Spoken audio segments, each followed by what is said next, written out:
কেপহে তেওঁলোকে ফৰ্ম কৰিব লাগিব যদি ভিলেজ কাউন্সিল বুলি যদি কয় তেতিয়াহ'লে এইটো কি বুলি কয় এম্বিগুৱাছ এইটো এম্বিগুৱাছ তাৰমানে মিনিংটো এইফালেও হ'ব পাৰে এইফালেও হ'ব পাৰে তাৰমানে এইটো পঞ্চায়তো হ'ব পাৰে পঞ্চায়তো ভিলেজ কাউন্সিল হয় আৰু এইফালে servankep হ'ব পাৰে কিন্তু সেই অৰ্ডাৰটো servankepৰ শব্দটো একেবাৰেই নাই only village council then it is very likely that government will say it is panchayat okay আৰু এইটো হাই কমান্ড কথা আছে এই পঞ্চায়ত হে বুলি কৈ দিব এইটো কথা সেইকাৰণে এইটো পঞ্চায়তে হ'ব যদি servankep বুলি নকয় কাৰণ নিজৰ কথা 6 শিডিউল বুলি ক'লে নিজৰ আগৰ পৰা আছে সেইটোহে থাকিব লাগে বুলি কৈছে ভিলেজ কাউন্সিল বুটে ইংলিছ শব্দ এইটো ইংলেণ্ডত হ'লে ভিলেজ কাউন্সিল মানে ভিলেজ কাউন্সিল আৰু বেলেগ কথা নাই বুলিয়া হ'ব ইংলেণ্ডত হ'লে কিন্তু ইয়াত হ'লে village council panchayat is village council গাঁও পঞ্চায়ত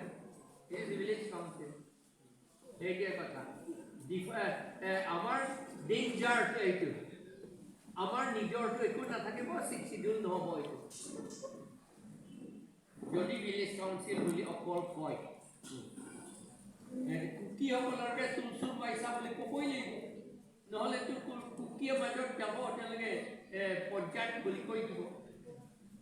তেওঁলোকে তুলচুৰ পাইছা বুলি ক'বই লাগিব তুলচুৰ পাইছা ফৰ্মটো কেনেকুৱা হয় তুলচুৰ পাইছাটো সেইটো তেওঁলোকে মই তেওঁলোকক লিখি পেলাই আমাক দিবলৈ কৈছিলোঁ আমাক নিদিলেতো এতিয়ালৈকে কুকিসকলে দিয়া নাই মই টংথাং বহুত বাৰ ক'লো এতিয়া 10 বছৰে হ'ব নিদিলেতো এতিয়ালৈকে আৰু কি কয় ডিমাচাসকলে নাজানিলেতো যে সুধি পেলাই কি সঞ্জীৱ লাংখাচা নহয় সঞ্জীৱান লাংখাচাই কৈছে এইটো কি বুলি ক'লে এইটো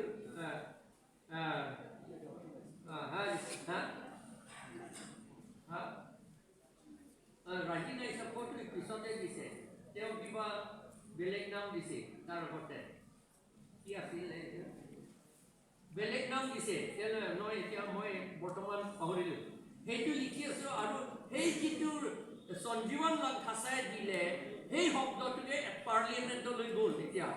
পাৰ্লিয়ামেণ্ট টেবুলতে আছে তুলচুম বাইচাটো পাৰ্লিয়ামেণ্ট টেবুলতে আছে servankepটো তাৰ পাৰ্লিয়ামেণ্টত আছে আৰু দৰবাৰ স্নো এইটো আৰু কি কয় আমাৰ আকিং নকমা গাৰোসকলৰ সেইটো পাৰ্লিয়ামেণ্টত আছে কিন্তু এতিয়া ডিমাচাসকলে কৈছে নাই বোলে কি আছিলে আগতে চালাই আৰু বুলি চালাই আৰু নহয় জানো চালাই আৰু বুলি কৈছিলে সেইকাৰণে আমিতো চালাই আৰু বুলি দি দিলোঁ এতিয়া কৈছে নাই চালাই আৰু নহয় এইটো ৰাজি নাই চকু বুলি ক'ব লাগে বুলি এতিয়া ক'লে সেইটো এতিয়া বাৰু হ'ব এতিয়াতো ৰাজি নাই চকু বুলি ক'ব হৈ যাব এতিয়া পঞ্চায়ত নহ'ব পঞ্চায়ত নোহোৱাকৈ আমাৰ নাম দিব পাৰে বুলি ক'ত লিখিলে মনত আছেনে মই সদায় কৈ থাকোঁ মনত আছেনে নিংদমা panchayat পুনাংনে নাংtum amen aling sita putame kupona to tokedo ক'ত লিখা আছে এইটো জানেই আৰু লয়াৰ সেইটো জানেই ইণ্ডিয়ান কনষ্টিটিউশ্যনতে লিখা আছে 243 article paragraph sub clause D তাতে লিখা আছে নিজৰ নাম দিব পাৰে বুলি আৰ্টিকল 243 sub clause D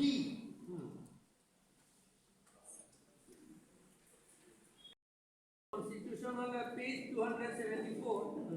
এতিয়া এই পেজটো নচলিব হৈছে এই বেলেগ পেজ হ'ব আৰ্টিকল 243 পাৰ্ট 9 দি পঞ্চায়ত বুলি লিখা আছে ইয়াত ডি লিখা আছে panchayat means an institution within bracket আছে within bracket লিখা আছে এইটোহে আটাইতকৈ ডাঙৰ কথা by whatever name called amen alim tamme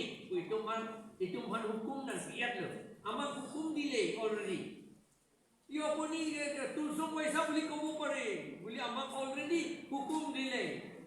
আপনি servankep বলি কব পারে হুকুম দিলে অলরেডি কোনো আপত্তি নকৰে নকৰে এতিয়া